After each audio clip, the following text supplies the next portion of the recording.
bienvenue pour cet avant-dernier épisode de la lecture de l'étrange cas du Dr Jekyll et de Mr Hyde. Donc, que s'est-il passé lors du dernier épisode? Nous avons laissé le chapitre 8 en plein suspense, chapitre 8 intitulé La dernière nuit. Effectivement, le Dr Jekyll a disparu, il est probablement mort. On a retrouvé le corps de Monsieur Hyde, il s'est suicidé. Que s'est-il passé? Monsieur Utterson mène l'enquête et il est bouleversé.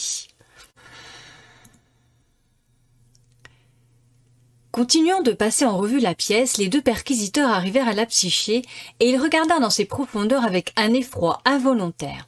Mais elle était tournée de façon à ne leur montrer que la rose lueur se jouant au plafond, le feu scintillant en multiples reflets sur les vitres des étagères et leurs propres physionomies pâles et terrifiées penchées sur leur image. « Ce miroir a vu d'étranges choses, monsieur, » chuchota Poole. « Il ne peut rien avoir vu de plus étrange que ne l'est sa présence ici, » répliqua le notaire sur le même ton. Car que faisait Jekyll? Il s'interrompit avec un sursaut, et puis, surmontant sa faiblesse, « Quel besoin d'une psyché pourrait bien avoir Jekyll? »« Vous avez raison de le dire, » dit Poole. Ils s'occupèrent ensuite de la table de travail. Sur le pupitre, au milieu des papiers rangés avec soin, s'étalait par-dessus tout une grande enveloppe qui portait, écrit de la main du docteur, le nom de Monsieur Utterson. Le notaire la décacheta et plusieurs plis s'en échappèrent et tombèrent sur le plancher. Le premier contenait une déclaration rédigée dans les mêmes termes extravagants que celle restituée 6 mois plus tôt et destinée à servir de testament en cas de mort et d'acte de donation en cas de disparition, mais remplaçant le nom de Hyde, le notaire y lut, avec un étonnement indescriptible, le nom de Gabriel John Utterson. Il regarda successivement Poole, puis de nouveau le papier, et enfin le défunt criminel étendu sur le parquet. « La tête m'en tourne, dit-il. Il a eu ceci à sa disposition tous ces derniers jours. Il n'avait aucune raison de m'aimer, il devait être furieux de se voir évincé, et il n'a pas détruit ce document. » Il passa au pli suivant. C'était un court billet de la main du docteur et daté dans le haut. « Oh, Poole !» s'écria le notaire, « il était ici et vivant aujourd'hui même. On ne peut l'avoir fait disparaître en aussi peu de temps. Il doit être encore vivant, il doit s'être enfui. Au reste, pourquoi fuir et comment? Et dans ce cas, peut-on se hasarder à appeler cela un suicide? Oh, il nous faut être circonspects. Je pressens que nous pouvons encore entraîner votre maître dans quelque déplorable catastrophe. » « Pourquoi ne lisez-vous pas, monsieur ?» demanda Poole. « Parce que j'ai peur, » répondit le notaire d'un ton tragique. « Dieu veuille que je n'en ai pas de motif. » Et là-dessus, il approcha le papier de ses yeux et lut ce qui suit. « Mon cher Utterson, lorsque ce mot tombera entre vos mains, j'aurai disparu d'une façon que je n'ai pas la clairvoyance de prévoir, mais mon instinct, comme la nature de la situation sans nom dans laquelle je me trouve, me disent que ma fin est assurée et qu'elle ne tardera plus.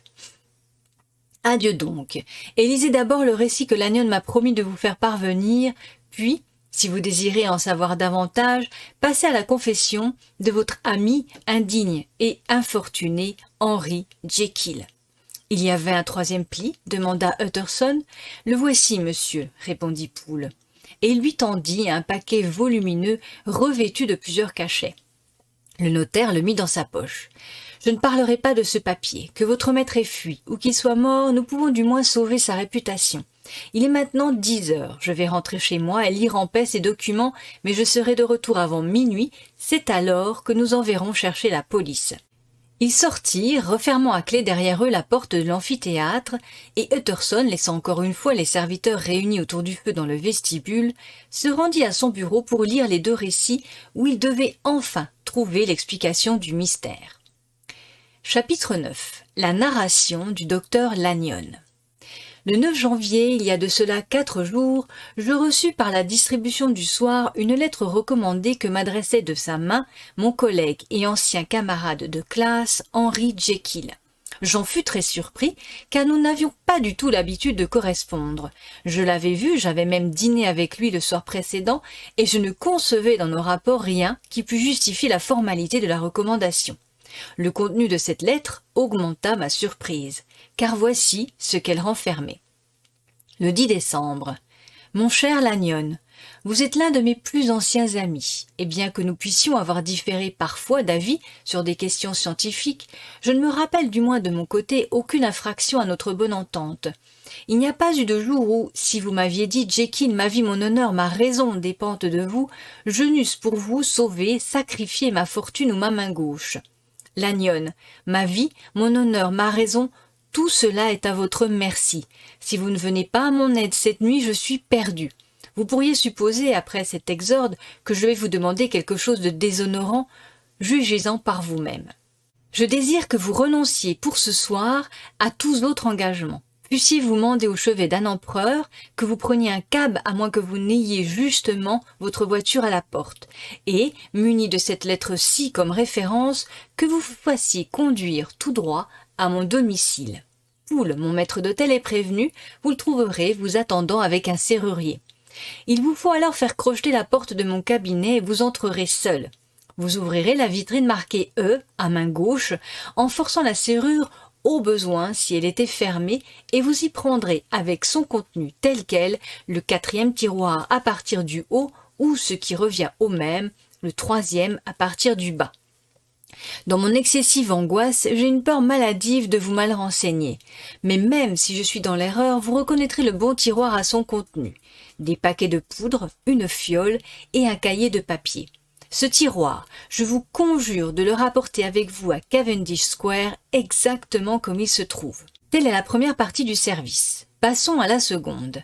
Vous serez de retour si vous vous mettez en route dès la réception de la présente bien avant minuit, mais je tiens à vous laisser toute cette marge non seulement dans la crainte d'un de ces obstacles qu'on ne peut ni empêcher ni prévoir, mais parce qu'il vaut mieux pour ce qui vous restera à faire choisir une heure où vos domestiques seront couchés. À minuit, donc, je vous prierai de vous trouver seul dans votre cabinet de consultation, d'introduire vous-même chez vous un homme qui se présentera de ma part et de lui remettre le tiroir que vous serez allé chercher dans mon cabinet. Vous aurez alors joué votre rôle et mérité mon entière gratitude. En 5 minutes de plus, si vous insistez pour avoir une explication, vous aurez compris l'importance capitale de ces dispositions et qu'il vous suffirait d'en négliger une seule pour vous mettre sur la conscience ma mort ou le naufrage de ma raison.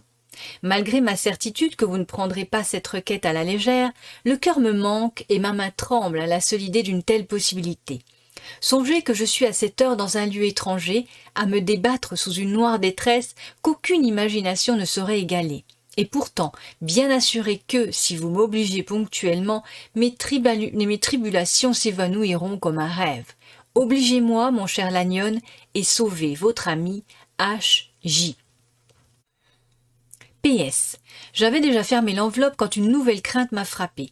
Il peut arriver que la poste trompe mon attente et que cette lettre ne vous parvienne pas avant demain matin.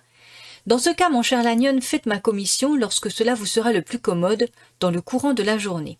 Et encore une fois, attendez mon messager à minuit. Il sera peut-être alors déjà trop tard, et si la nuit se passe sans que vous voyiez rien venir, sachez que c'en sera fait. De Henry Jekyll. La lecture de cette lettre me persuada que mon collègue était devenu fou, mais tant que je n'en avais pas la preuve indéniable, je me voyais contraint de faire comme il m'en priait. Moins je voyais clair dans ce brouillamini, moins j'étais en situation de juger de son importance, et on ne pouvait, sans prendre une responsabilité grave, rejeter une prière libellée en pareils termes. Je me levai donc de table, pris une voiture, et me rendis droit chez le docteur Jekyll. Le maître d'hôtel m'attendait. Il avait reçu par le même courrier que moi une lettre recommandée contenant des instructions et avait envoyé aussitôt chercher un serrurier et un menuisier. Ces 2 artisans arrivèrent tandis que nous causions encore et nous nous rendîmes tous ensemble à l'ancien amphithéâtre anatomique du docteur Denman, par où, comme vous le savez sans doute, on accède le plus aisément au cabinet personnel du docteur Jekyll. La porte en était solide, la serrure excellente. Le menuisier avoua qu'il aurait beaucoup de mal et qu'il lui faudrait faire beaucoup de dégâts si l'on devait recourir à la violence, et le serrurier désespérait presque. Mais ce dernier était un garçon de ressources, et au bout de 2 heures de travail, la porte fut ouverte. La vitrine marquée E n'était pas fermée à clé, je pris le tiroir, le fis garnir de paille et emballer dans un drap de lit, puis je retournai avec l'objet à Cavendish Square. Là, je me mis en devoir d'examiner son contenu. Les paquets de poudre étaient assez proprement faits, mais non pas avec l'élégance du droguiste de profession. Je compris sans peine qu'ils étaient de la fabrication personnelle de Jekyll. En ouvrant l'un de ces paquets, je trouvai ce qui me parut être un simple sel cristallin de couleur blanche. La fiole, dont je m'occupai ensuite, pouvait être à moitié pleine d'un liquide rouge sang, qui piquait fortement aux narines et qui me parut contenir du phosphore et un éther volatile. Quant aux autres ingrédients, je dus m'abstenir de conjectures. Le cahier était un banal cahier d'écolier et contenait presque uniquement une série de dates. Celle-ci embrassait une période de plusieurs années, mais je remarquai que les écritures avaient cessé depuis près d'un an et sans aucune transition. Ça et là, une date se complétait d'une brève annotation, en général bornée à un unique mot tel que doublé, qui se présentait peut-être 6 fois dans un total de plusieurs centaines d'écritures, ou encore une seule fois tout au début de la liste et suivie de plusieurs points d'exclamation, cette mention « échec complet ».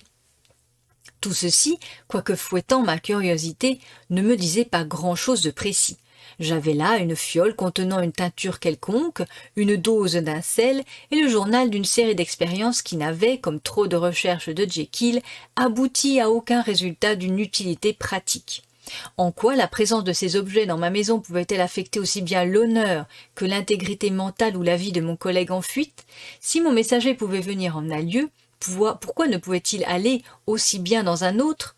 Et même dans l'hypothèse d'un empêchement, pourquoi ce citoyen-là devait-il être reçu par moi en secret?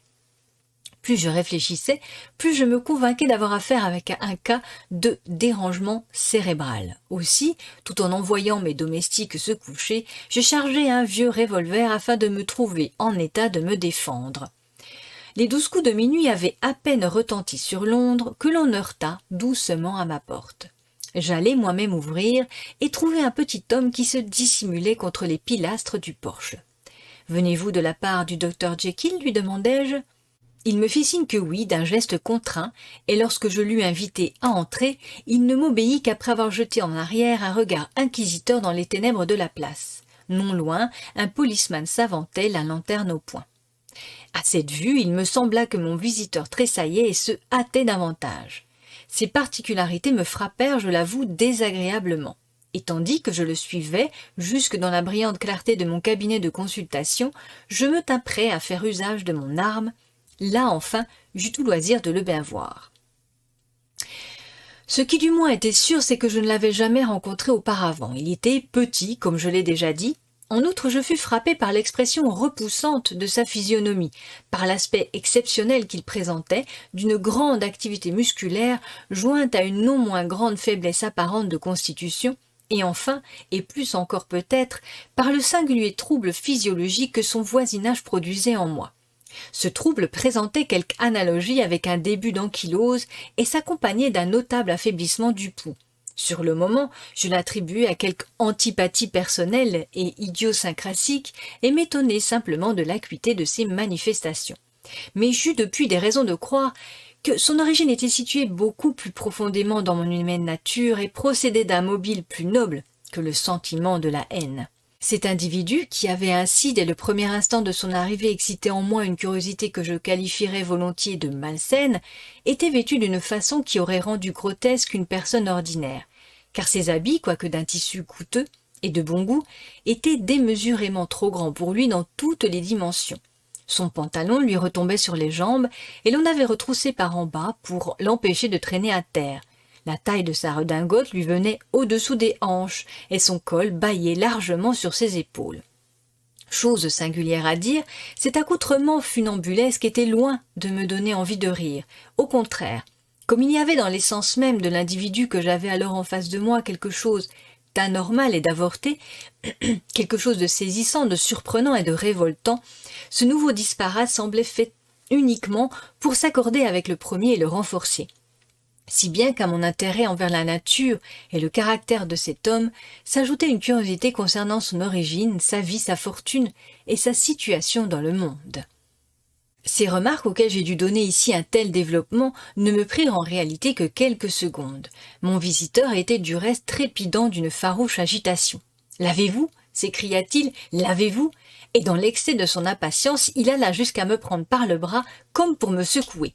À son contact, je sentis dans mes veines une sorte de douleur glaciale. Je le repoussai. « Voyons, monsieur, lui dis-je, vous oubliez que je n'ai pas encore eu le plaisir de faire votre connaissance. Asseyez-vous, je vous prie. » Et pour lui montrer l'exemple, je m'installai moi-même dans mon fauteuil habituel en imitant mes façons ordinaires avec un malade, aussi bien que me le permettait l'heure tardive, la nature de mes préoccupations et l'horreur que m'inspirait mon visiteur. « Je vous demande pardon, docteur Lanyon, répliqua-t-il assez poliment. Ce que vous dites là est tout à fait juste, et mon impatience a devancé ma politesse. Je suis venu ici à la requête de votre collègue, le docteur Henry Jekyll, pour une affaire d'importance. Et, à ce que j'ai compris, il s'interrompit et porta la main à sa gorge, et je pus voir, en dépit de son attitude calme, qu'il luttait contre les approches d'une crise de nerfs, à ce que j'ai compris, un tiroir. Mais j'eus pitié de l'angoisse de mon visiteur, non moins peut-être que de ma croissante curiosité. « Le voici, monsieur, répondis-je en désignant le tiroir, déposé sur le parquet derrière une table et toujours recouvert de son drap. Il bondit vers l'objet, puis fit halte et porta la main à son cœur. Je l'entendais ses dents grincer par le jeu convulsif de ses mâchoires, et son visage m'apparut si hagard que je m'en alarmai autant pour sa vie que pour sa raison. « Remettez-vous, lui dis-je. » Il m'adressa un sourire hideux, et avec le courage du désespoir, il arracha le drap. À la vue du contenu du tiroir, il poussa un grand sanglot exprimant une délivrance si énorme que j'en restai pétrifié. Et dans le même instant, d'une voix redevenue déjà presque naturelle, il me demanda « Auriez-vous un verre gradué ?» Je me levai de mon siège avec un certain effort et lui donnai ce qu'il désirait. Il me remercia d'un geste souriant, mesura quelques gouttes de la teinture rouge, y ajouta l'une des doses de poudre. La mixture, d'une teinte rougeâtre au début, commença, à mesure que les cristaux se dissolvaient, à foncer en couleur avec une effervescence notable et à émettre des petits jets de vapeur. Tout à coup, l'ébullition prit fin, et presque en même temps la combinaison devint d'un pourpre violacé qui se changea de nouveau et plus lentement en un vert glauque. Mon visiteur, qui suivait ces transformations d'un œil avide, sourit et déposa le verre sur la table, puis, se tournant vers moi, me regarda d'un œil scrutateur. « Et maintenant, dit-il, réglons la suite. Voulez-vous être raisonnable? Écoutez mon avis, me permettre d'emporter ce verre avec moi et de sortir d'ici sans autre commentaire, ou bien l'excès de votre curiosité l'emporte-t-il? Réfléchissez avant de répondre, car il en sera fait selon votre volonté. Selon votre volonté, je vous laisserai tel que vous étiez auparavant, ni plus riche, ni plus savant, à moins que la conscience du service rendu à un homme en danger de mort puisse être comptée parmi les richesses de l'âme. Ou bien, si vous le préférez, un nouveau domaine du savoir et de nouveaux chemins conduisant à la puissance et à la renommée vous seront ouverts, ici même, dans cette pièce, sans plus tarder, et vos regards seront éblouis d'un prodige capable d'ébranler l'incrédulité de Lucifer. Monsieur, dis-je, affectant un sang-froid que j'étais loin de posséder en réalité, vous parlez par énigme, et vous ne vous étonnerez peut-être pas de ce que je vous écoute avec une assez faible conviction. Mais je me suis avancé trop loin dans la voie des services inexplicables pour m'arrêter avant d'avoir vu la fin. « C'est bien, répliqua mon visiteur. Lanyon, rappelez-vous vos serments. Ce qui va suivre est sous le sceau du secret professionnel. Et maintenant, vous qui êtes resté si longtemps attaché aux vues les plus étroites, et les plus matérielles, vous qui avez nié la vertu de la médecine transcendante, vous qui avez raillé vos supérieurs, voyez. » Il porta le verre à ses lèvres et but d'un trait. Un cri retentit. Il râla, tituba, se cramponna à la table et se maintint debout, les yeux fixes et injectés, haletant, la bouche ouverte. Et tandis que je le considérais, je crus voir en lui un changement. Il me parut se dilater, sa face devint brusquement noire et ses traits semblèrent se fondre et se modifier. Et un instant plus tard, je me dressai d'un bond, me rejetant contre la muraille, le bras levé pour me défendre du prodige, l'esprit confondu de terreur. « Ô Dieu !» m'écriai-je, et je répétai à plusieurs reprises « Ô Dieu !» car là, devant moi, pâle et défait, à demi évanoui et tâtonnant devant lui avec ses mains, tel un homme ravi au tombeau, je reconnaissais Henry Jekyll. Ce qu'il me raconta durant l'heure qui suivit, je ne puis me résoudre à l'écrire. Je vis ce que je vis, j'entendis ce que j'entendis, et mon âme en défaillit. Et pourtant, à l'heure actuelle où ce spectacle a disparu de devant mes yeux, je me demande si j'y crois, et je ne sais que répondre. Ma vie est ébranlée jusque dans ses racines, le sommeil m'a quitté, les plus abominables terreurs m'assiègent à toute heure du jour et de la nuit, je sens que mes jours sont comptés et que je vais mourir, et malgré cela je mourrai incrédule. Quant à l'abjection morale que cet homme me dévoila, non sans des larmes de repentir, je ne puis même à distance m'en ressouvenir sans un sursaut d'horreur. Je n'en dirai qu'une chose, Utterson, et si toutefois vous pouvez vous résoudre à y croire, ce sera plus que suffisant. L'individu qui, cette nuit-là, se glissa dans ma demeure était de l'aveu même de Jekyll, connu sous le nom de Hyde et recherché dans toutes les parties du monde comme étant l'assassin de Carew, Hastie, Lanyon. Chapitre 10. Henry Jekyll fait l'exposé complet de son cas.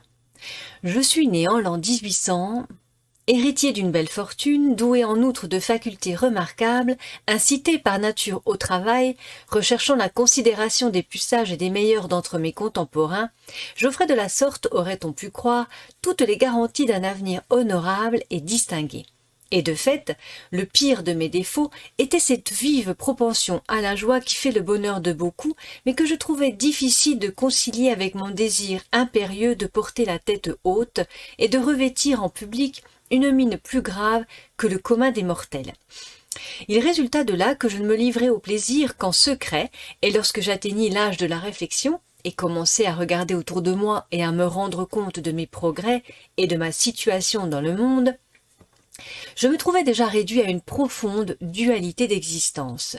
Plus d'un homme aurait tourné en plaisanterie les licences dont je me rendais coupable, mais des hauteurs idéales que je m'étais assignées, je les considérais et les dissimulais avec un sentiment de honte presque maladif. Ce fut donc le caractère tyrannique de mes aspirations, bien plutôt que des vices particulièrement dépravés, qui me fit ce que je devins, et, par une coupure plus tranchée que chez la majorité des hommes, sépara en moi ces domaines du bien et du mal où se répartit et dont se compose la double nature de l'homme. Dans mon cas particulier, je fus amené à méditer de façon intense et prolongée sur cette dure loi de l'existence qui se trouve à la base de la religion et qui constitue l'une des sources de tourments les plus abondantes. Malgré toute ma duplicité, je ne méritais nullement le nom d'hypocrite. Les deux faces de mon moi étaient également d'une sincérité parfaite. Je n'étais pas plus moi-même quand je rejetais la contrainte et me plongeais dans le vice que lorsque je travaillais au grand jour à acquérir le savoir qui soulage les peines et les maux. Et il se trouva que la suite de mes études scientifiques, pleinement orientées vers un genre mystique et transcendant, réagit et projeta une vive lumière sur l'idée que je me faisais de cette guerre sempiternelle livrée entre mes éléments constitutif. De jour en jour, et par les deux côtés de mon intelligence, le moral et l'intellectuel, je me rapprochais donc peu à peu de cette vérité dont la découverte partielle a entraîné pour moi un si terrible naufrage. À savoir que l'homme n'est en réalité pas un, mais bien deux. Je dis deux parce que l'état de mes connaissances propres ne s'étend pas au-delà. D'autres viendront après moi qui me dépasseront dans cette voie, et j'ose avancer l'hypothèse que l'on découvrira finalement que l'homme est formé d'une véritable confédération de citoyens multiformes, hétérogènes et indépendants. Pour ma part, suivant la nature de ma vie, je progressai infailliblement dans une direction et dans celle-là seule. Ce fut le côté moral et sur mon propre individu que j'appris à discerner l'essentielle et primitive dualité de l'homme. Je vis que, des deux personnalités qui se disputaient le champ de ma conscience, si je pouvais à aussi juste titre passer pour l'un ou l'autre, cela venait de ce que j'étais foncièrement toutes les deux. Et à partir d'une date reculée, bien avant que la suite de mes investigations scientifiques m'eût fait même entrevoir la plus lointaine possibilité de pareils miracles, j'avais appris à caresser amoureusement, tel un beau rêve, le projet de séparer ces éléments constitutifs. Il suffirait, me disais-je, de pouvoir caser chacun d'eux dans une individualité distincte, pour alléger la vie de tout ce qu'elle a d'insupportable. L'injuste alors suivrait sa voie, libéré des aspirations et des remords de son jumeau supérieur, et le juste s'avancerait d'un pas ferme et assuré sur son chemin sublime, accomplissant les bonnes actions dans lesquelles il trouve son plaisir, sans plus se voir exposé au déshonneur et au repentir causés par ce mal étranger. C'est pour le châtiment de l'humanité que cet incohérent faisceau a été réuni de la sorte, que dans le sein déchiré de la conscience, ces jumeaux antipodiques sont ainsi en lutte continuelle. N'y aurait-il pas un moyen de les dissocier ? J'en étais là de mes réflexions lorsque, comme je l'ai dit, un rayon inattendu jailli de mes expériences de laboratoire vint peu à peu illuminer la question. Je commençais à percevoir plus vivement que l'on n'a jamais fait l'instable immatérialité, la fugacité nébuleuse de ce corps en apparence si solide dont nous sommes revêtus. Je découvris que certains agents ont le pouvoir d'attaquer cette enveloppe de chair et de l'arracher ainsi que le vent relève les pans d'une tente. Mais je ne pousserai pas plus loin cette partie scientifique de ma confession pour de bonnes raisons. D'abord parce que j'ai appris à mes dépens que le calamiteux fardeau de notre vie est pour toujours attaché sur nos épaules, et qu'à chaque tentative que l'on fait pour le rejeter, il n'en retombe sur nous qu'avec un poids plus insolite et plus redoutable. En second lieu, parce que, ainsi que mon récit le rendra hélas trop évident, ma découverte fut incomplète. Je me bornerai donc à dire qu'après avoir reconnu dans mon corps naturel la simple auréole, et comme l'émanation de certaines des forces qui constituent mon esprit, je vins à bout de composer un produit grâce auquel ces forces pouvaient être dépouillées de leur suprématie, pour faire place à une seconde forme apparente, non moins représentative de mon moi, puisqu'étant l'expression et portant la marque d'éléments inférieurs de mon âme. J'hésitai longtemps avant de mettre cette théorie à l'épreuve de l'expérience. Je savais trop que je risquais la mort, car avec un produit assez puissamment efficace pour forcer et dominer la citadelle intime de l'individualité, il pouvait suffire du moindre excès dans la dose ou de la moindre intempestivité dans son application pour qu'elle abolît totalement ce tabernacle immatériel que je comptais lui voir modifié. Mais l'attrait d'une découverte aussi singulière et aussi grosse de conséquences surmonta finalement les objections de la crainte.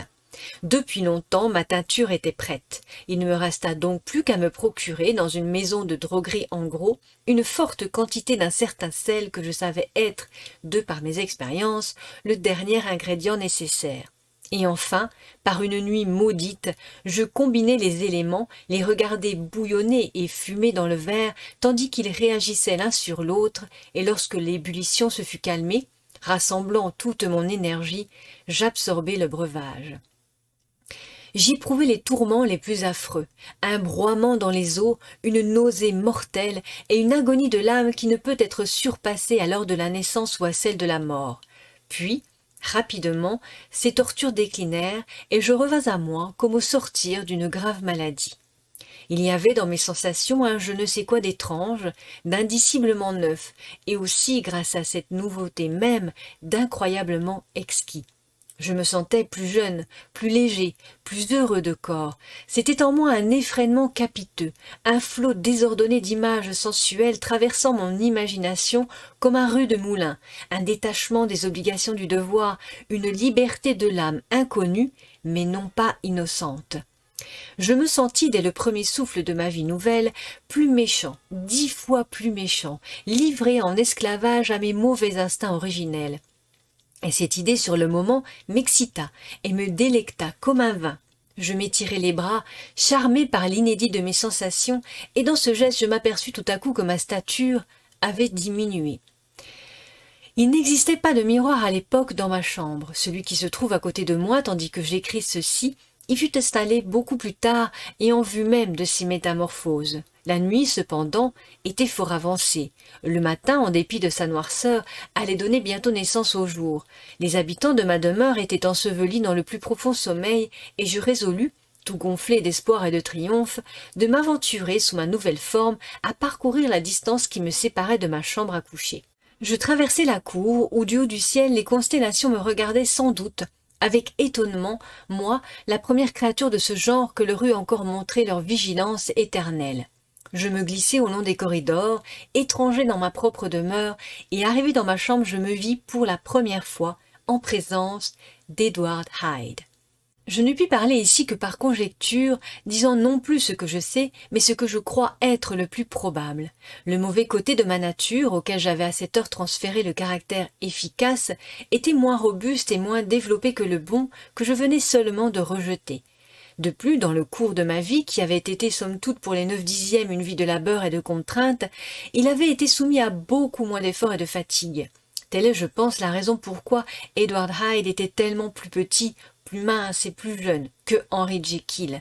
Tout comme le bien se reflétait sur la physionomie de l'un, le mal s'inscrivait en toutes lettres sur les traits de l'autre. Le mal, en outre, où je persiste à voir le côté mortel de l'homme, avait mis sur ce corps une empreinte de difformité et de déchéance. Et pourtant, lorsque cette laide effigie m'apparut dans le miroir, j'éprouvai non pas de la répulsion, mais bien plutôt un élan de sympathie. C'était lui aussi qui était moi. Il me semblait naturel et humain. À mes yeux, il offrait une incarnation plus intense de l'esprit. Il se montrait plus intégral et plus un que l'imparfaite et composite apparence que j'avais jusque-là qualifiée de mienne. Et en cela, j'avais indubitablement raison. J'y observé que lorsque je revêtais la figure de Hyde, personne ne pouvait s'approcher de moi sans ressentir tout d'abord une véritable horripilation de la chair. Ceci provenait, je suppose, de ce que tous les êtres humains que nous rencontrons sont composés d'un mélange de bien et de mal, et Edward Hyde, seul parmi les rangs de l'humanité, était fait exclusivement de mal. Je ne m'attardai qu'une minute devant la glace. J'avais encore à tenter la seconde expérience qui serait décisive. Il me restait à voir si j'avais perdu mon individualité sans rémission et s'il me faudrait avant le jour fuir d'une maison qui n'était désormais plus la mienne. Regagnant en hâte mon cabinet, je préparai de nouveau et absorbé le breuvage, souffrit une fois de plus les tourments de l'agonie et revint à moi, une fois de plus, avec la mentalité et les traits de Henry Jekyll. J'étais arrivé cette nuit-là au fatal carrefour. Eussé-je envisagé ma découverte dans un esprit plus relevé, eussé-je risqué l'expérience sous l'empire de sentiments nobles et généreux, tout se serait passé autrement, et de ces agonies de mort et de renaissance, je serais sorti ange et non point démon. La drogue n'avait pas d'action sélective, elle n'était ni diabolique, ni divine, elle ne faisait que forcer les forces de la prison constituées par ma disposition psychologique, et à l'instar des captifs de Philippe, ceux-là qui étaient dedans s'évadaient. À cette époque, ma vertu somnolait, mon vice, tenu en éveil par l'ambition, fut alerté et prompt à saisir l'occasion, et l'être qui s'extériosa fut Edward Hyde. En conséquence, tout en ayant désormais deux personnalités aussi bien que deux figures, l'une était entièrement mauvaise tandis que l'autre demeurait le vieil Henry Jekyll, ce composé hétérogène que je désespérais depuis longtemps d'amender ou de perfectionner. L'avance acquise était donc entièrement vers le pire. Même à cette époque, je n'avais pas encore entièrement surmonté l'aversion que m'inspirait l'aridité d'une vie d'études. J'étais encore parfois disposé à m'amuser, et comme mes plaisirs étaient, pour ne pas dire plus, peu relevés, et que non seulement j'étais bien connu et fort considéré, mais que je commençais à prendre de l'âge, cette incompatibilité de ma vie me pesait chaque jour un peu plus. Ce fut donc par là que ma nouvelle faculté me séduisit et que je tombai enfin dans l'esclavage. Je ne me suffisait-il pas de boire la mixture pour dépouiller aussitôt le corps du professeur en renom et pour revêtir tel un épais manteau celui d'Edward Hyde? Cette idée me fit sourire et je la trouvai alors amusante, et je pris mes dispositions avec le soin le plus méticuleux. Je louai et meublai cette maison de Soho où Hyde a été pisté par la police et engagé comme gouvernante une créature que je savais muette et sans scrupules. D'autre part, j'annonçai à mes domestiques qu'un certain monsieur Hyde, que je leur décrivis, devait avoir toute liberté et tout pouvoir dans mon domicile de la place. Et pour les familiariser avec elle, en vue de parer aux mésaventures, je me rendis visite sous ma seconde incarnation. Je rédigeai ensuite ce testament qui vous scandalisa si fort, de façon que s'il m'arrivait quelque chose en la personne du docteur Jekyll, je pouvais passer à celle de Hyde sans perte financière.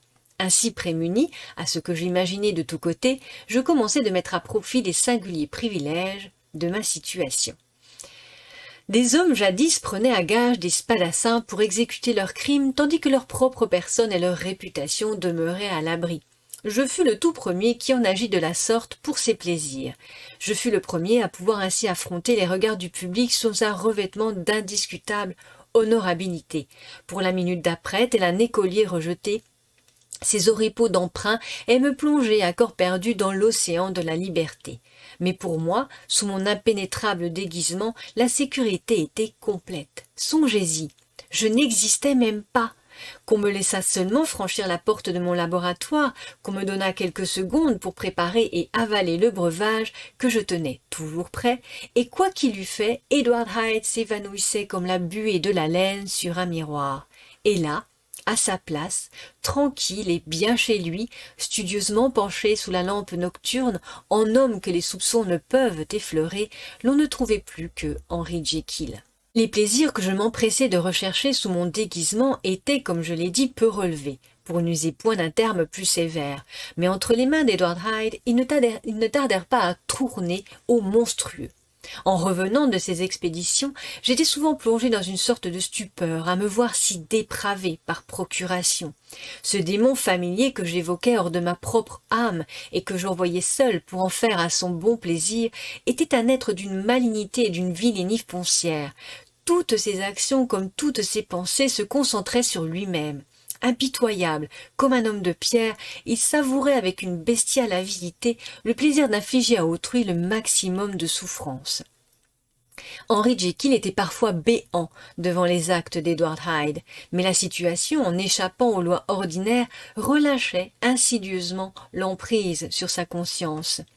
C'était Hyde, après tout, le coupable, et lui seul. Jekyll n'en était pas pire. Il se trouvait, à son réveil, ses bonnes qualités en apparence intactes. Il s'empressait même, dans la mesure du possible, de défaire le mal que Hyde avait fait, et ainsi s'endormait sa conscience. Mon dessein n'était pas d'entrer dans le détail des ignominies dont je devins alors le complice. Environ 2 mois avant l'assassinat de Sir Danvers, étant sorti pour courir à mes aventures, je rentrai à une heure tardive et m'éveillai le lendemain dans mon lit avec des sensations quelque peu insolites. Ce fut en vain que je regardai autour de moi. En vain que je vis le mobilier sobre et les vastes proportions de mon appartement et de la place. En vain que je reconnus et le profil de mon bois de lit en acajou et le dessin des rideaux. Quelque chose ne cessait de m'affirmer que je n'étais pas là où je me croyais, mais bien dans la petite chambre de Soho où j'avais accoutumé de dormir dans la peau d'Edward Hyde. Je me raillai moi-même et en bon psychologue me mis indolemment à rechercher les causes de cette illusion tout en me laissant aller par instants à l'agréable somnolence matinale. J'étais occupé de la sorte quand, dans un intervalle de lucidité plus complète, mon regard tomba sur ma main. Or, comme vous l'avez souvent remarqué, la main de Henry Jekyll, toute professionnelle de forme et de taille, était grande, ferme, blanche et lisse. La main que je vis alors, sans méprise possible dans la lumière blafarde d'un matin de plein Londres, cette main reposant à demi fermée sur les draps du lit, était au contraire maigre, noueuse, à veines saillantes, d'une pâleur terreuse et revêtue d'une épaisse pilosité. C'était la main d'Edward Hyde. Et voilà, c'est en plein dernier chapitre que je clôt cet avant-dernier épisode. On se retrouve très vite pour la suite et la fin. Je vous dis donc à très bientôt. En attendant, prenez soin de vous et des autres et profitez de tout.